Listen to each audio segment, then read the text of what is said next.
ह्या प्रकरणामध्ये आणि याच्या अगोदरच्या एक्सपान्शन फॉर्म्युला प्रकरणामध्ये काही सूत्र बघितली होती, ती सूत्र अगोदर आता लिहून घेऊया आणि मग आपण उदाहरण पुढचं सोडूया. बघा, आठवतंय का?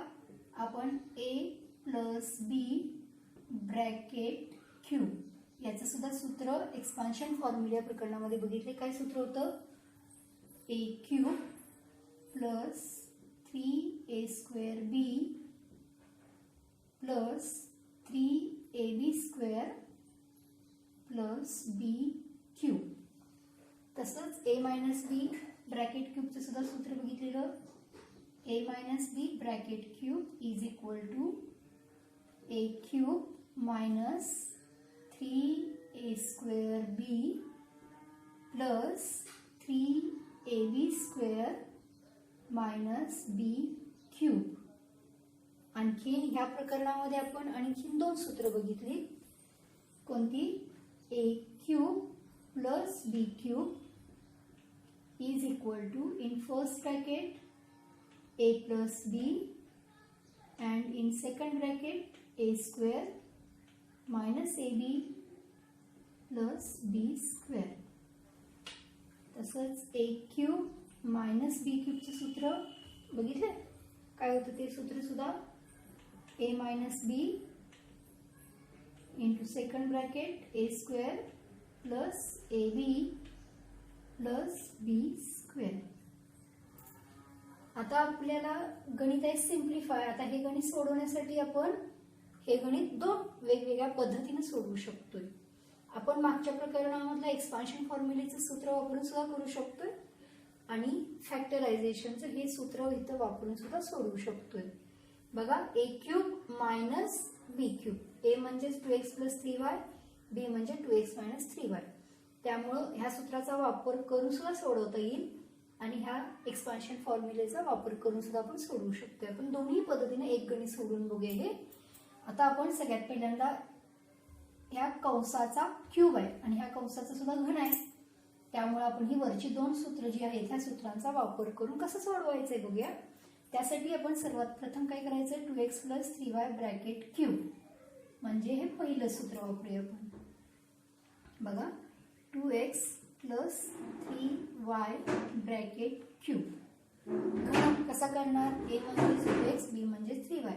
सूत्र आपल्याला हे वापरायचं आहे. बघा, 2x cube plus 3 into 2x² into 3y plus 3 into 2x into 3y square plus 3y cube. आठवतं? a cube plus 3 into a² into b plus 3 into a into b square plus b cube. पुढच्या पायरीला आपण square आणि cube करून घेतोय त्यामुळे ते आधी करूया. 8x cube plus 3 into 2x² is 4x² into 3y plus 3 into 2x into 9y² plus 27y cube. म्हणजेच आता पुढच्या पायरीला गुणाकार करूया. 8x cube plus 3 into 4 12, 12 into 3 is 36x² y plus 3 into 2 is 6, 6 into 9 is 54 xy² plus 27y cube. हा एक काय झालं? First ब्रॅकेटचं expansion झालं. पाहिजे तर आपण ह्याला एक नंबर म्हणू शकतोय. आता याच पद्धतीनं आपण ह्या दुसऱ्या कंसाचा सुद्धा एक्सपान्शन करूया. लक्षात येते काय करणार आहे? 2x minus 3y bracket cube त्याचं सुद्धा एक्सपान्शन करूया. हे दुसरं सूत्र वापरून. बरोबर 2x cube minus 3 into 2x bracket square into 3y plus 3 into 2x into 3y bracket square minus 3y bracket cube means काय त्याचं उत्तर येईल बघा 8x cube minus 3 into 4x square into 3y कळतंय का 2x square 4x square 2x चा वर्ग हा 4x स्क्वेअर आला plus 3 into 2x into 9y square minus 27y cube आणि मग त्याचा गुणाकार परत काय जो काही गुणाकार करायचा आधीमध्ये तो करूया 8x cube minus 3 into 4 is 12, 12 into 3 is 36 x square y plus 54 xy square minus 27y cube हे झालं आपलं दुसरं आणि मग बघा आता आपलं गणित आहे या ब्रॅकेटचा घन मायनस दुसऱ्या कंसाचा घन मग आता आपण पहिल्या कंसाच्या घनाचा विस्तार केलाय दुसऱ्या कंसाच्या घनाचा सुद्धा विस्तार केलाय आता आपल्याला ह्या दोन्हींची वजाबाकी करायची आहे मग वजाबाकी करण्यासाठी आपण आता परत काय करूया परत आपलं गणित लिहूया 2x plus 3y bracket cube minus 2x minus 3y bracket cube is equal to आता या पहिल्या कंसाचा जो काही घन आलाय 1 नंबरला तो आपण अगोदर लिहून घेऊया काय घन आलाय बघा हा ही पाहिली 8x क्यूब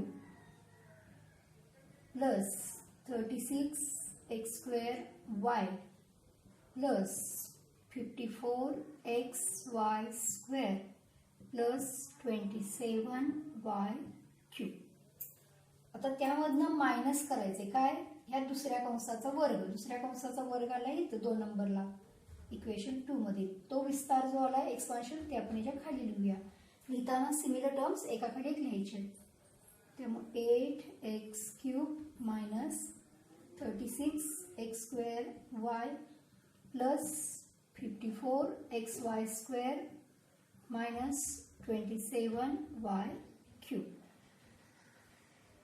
आणि आता आपल्याला सबट्रॅक्शन करायचं आहे म्हणून वजाबाकी सबट्रॅक्शन करताना लक्षात ठेवायचं सेकंड एक्सप्रेशन मधल्या प्रत्येक पदाचं चिन्ह बदलायचं प्लसचं मायनस मायनसचं प्लस प्लसचं मायनस मायनसचं प्लस त्यामुळे बघा हे प्लस 8 हे मायनस 8 आहेत त्यामुळे कॅन्सल होणार प्लस 36 समान चिन्ह आहेत म्हणजे बेरीज 72x स्क्वेअर y मोठी संख्या 36 plus 54 minus 54 xy square cancel होते plus 27 plus 27 plus 54y cube y क्यूबचं y क्यूब आहे तसंच लिहायचं म्हणजे आपलं उत्तर आलं 72x square y plus 54y cube हे आपलं उत्तर आलं आता हे आपण सोडवले कसं एक्सपान्शन फॉर्म्युला वापरून ह्या कंसाच्या घनाचं विस्ताराचं सूत्र वापरून आता हेच गणित आपण आणखीन एका पद्धतीने करू शकतो ते म्हणजे काय तर आपण ही जी 2 सूत्रे ह्या प्रकरणात बघितली या सूत्राचा वापर करून सुद्धा आपण हे गणित सोडवू शकतोय तर बघूया आपण ते कसं सोडवणार आहे हे सूत्र वापरून आपण तेच गणित कसं सोडवायचं 2x plus 3y bracket cube minus 2x minus 3y bracket cube लक्षात येते का बघा